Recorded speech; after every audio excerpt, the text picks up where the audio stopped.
Good afternoon, good evening, everyone. Thank you all for being here. We are standing together, represented from the Department of Family and Support Services, Rich Gaitis, the Executive Director of the Office of Emergency Management Communications, and Nubia Willman, who is the Director of the Office of New Americans.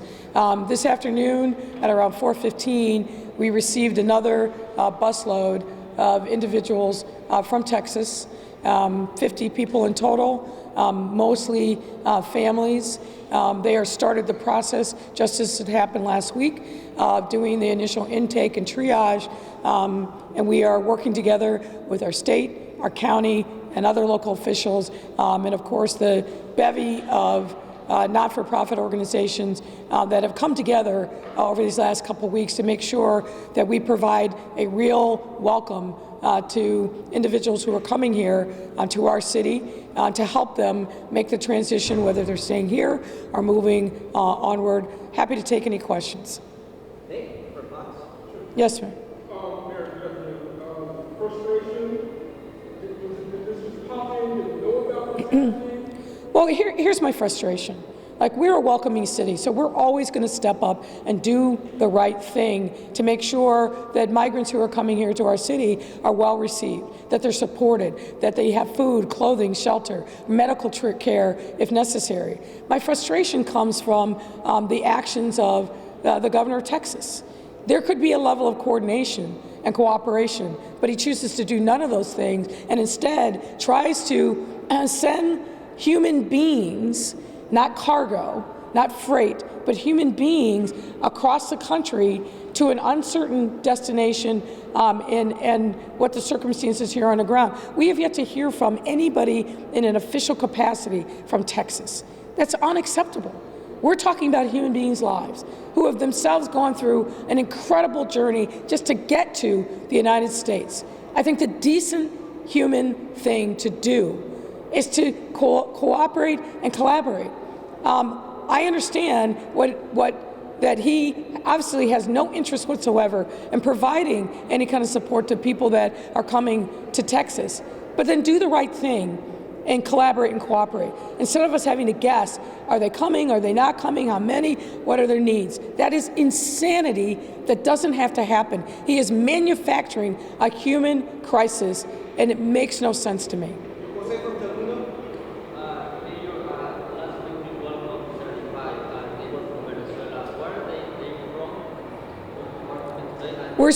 We're still trying to get that information. They literally just have been here less than 2 hours, so we're working with them now to understand what their countries of origin are, whether or not they have any relatives or contacts here in the area, and if not, what we need to do to make sure that we can welcome them properly. We can do a follow-up. That's okay. Go ahead, sir.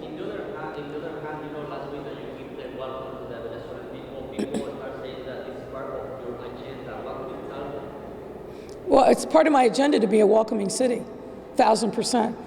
It's part of the agenda of the city of Chicago to make sure that when people come to our city are in need, we welcome them. So, yeah, of course. I have been very unequivocal in my time as mayor to make sure that we're doing everything that we can to provide a safe, welcoming space here in the city of Chicago. This is a time for us to live our values, and that's precisely what we're doing. I think you had a follow-up. Federal aid, we're clear in saying if it got to a certain point, in order to ask for federal aid, is that going to happen now? We've already done that. We started that process last week, and particularly, obviously, since we see that there's going to be a continuing transition of folks from the border to Chicago. Of course, we're asking for any assistance that we can get from the federal government. The state has stepped in. The county has been an awesome partner. So we're asking all people of goodwill to step up and help support us. And in fact, we've set up a website on the City of Chicago's formal website. That's cityofchicago.gov/support. cityofchicago.gov/support. So those who want to provide food, clothing, shelter, or just monetary donations to help support the work of the not-for-profits that are on the ground, doing everything that they can to support these folks, we need your help. So I hope people will respond. How are you, ma'am? Good to see you.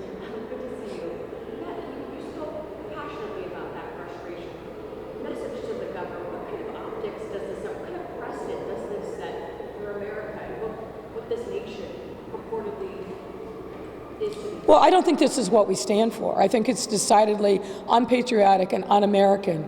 I understand the pressures that the people of Texas and some of the other border states are under. We see that on a daily basis. But the thing to do is not this. This is creating a human crisis and treating people without dignity, without respect. It's not what we are as Americans. And it's frankly another demonstration of unpatriotic conduct on the part of the governor of Texas. We can and must do better as Americans. The rest of the world is watching us and how we're treating these people who are coming to our country because they're fleeing violence, they're fleeing a lack of economic opportunity, they were fleeing other kinds of persecution.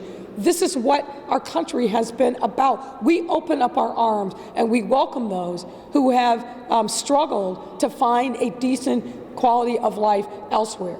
And the way that we welcome them is not what the governor of Texas is doing. It is absolutely un-American, and I urge him.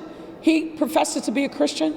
This is not the Christianity and the teachings of the Bible that I know. And I think religious leaders all across the country are standing up and denouncing exactly this. But what we must do in this moment is make sure that we do live our values and we open up every opportunity that we can to support these migrants who have had such an arduous journey getting here to Chicago. Here is a land where we believe in justice for all, and we're always going to welcome them and do everything we can to support them. We have people coming as families, young children, with their first taste of democracy and freedom in many instances, and we need to make sure that the memory that they have of Chicago and the United States is one of favorable, where regardless of what their life's journey takes them on, I want them to feel like in this moment that they came to this city and we wrapped our arms around them and loved them and supported them.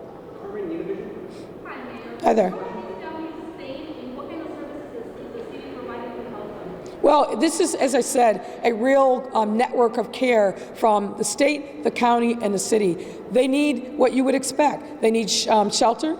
They need warm food. We're making sure that there are no medical issues with any of the folks there. So we're doing for them what we would do for any vulnerable resident here in the city of Chicago, making sure that we understand what their needs are and then amassing the resources to meet that need. And I can't speak enough about the not-for-profit groups that have really stepped up, from the Salvation Army to the Resurrection Project to NIJC that's providing legal support as they navigate the immigration system here. There is a long list of people who have stepped up in this moment and shown what Chicago is really about, that we are here to help our neighbors, whether they're long-term residents or people coming new to our city. Well, we really don't know, and that's part of my frustration with the governor of Texas. He's just putting people on buses and treating them like freight. That is the frustrating thing. Human beings deserving of dignity and respect. And the best way that we can make sure that we live those values, which I hope that we all aspire to as public servants, is to make sure that there's communications and collaboration. We shouldn't have to guess. We shouldn't have to have people on the ground whispering to us about what's happening. If you don't want these folks to stay in Texas, then make sure that you collaborate with the cities before you put them on the buses so that we can be here and make sure that our services are welcoming and supportive of whatever their needs are. But it's guesswork until they actually get here. That's no way that any government should operate. It's not necessary. As I said, it's a manufactured crisis. Yes, ma'am.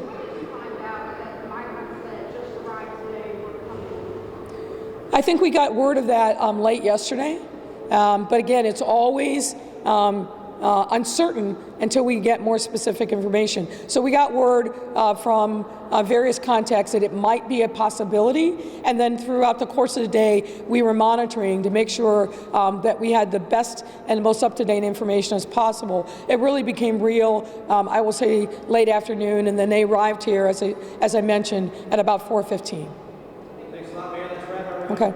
Thank you, everyone. And don't forget the number or the website, chicago.gov/support for anyone who wants to provide support, whether it's food, clothing, shelter. There's a lot of needs that are here. Our not-for-profit partners are stepping up, the governments across the state, county, and city, but we can always use extra support and help. Thank you all very much.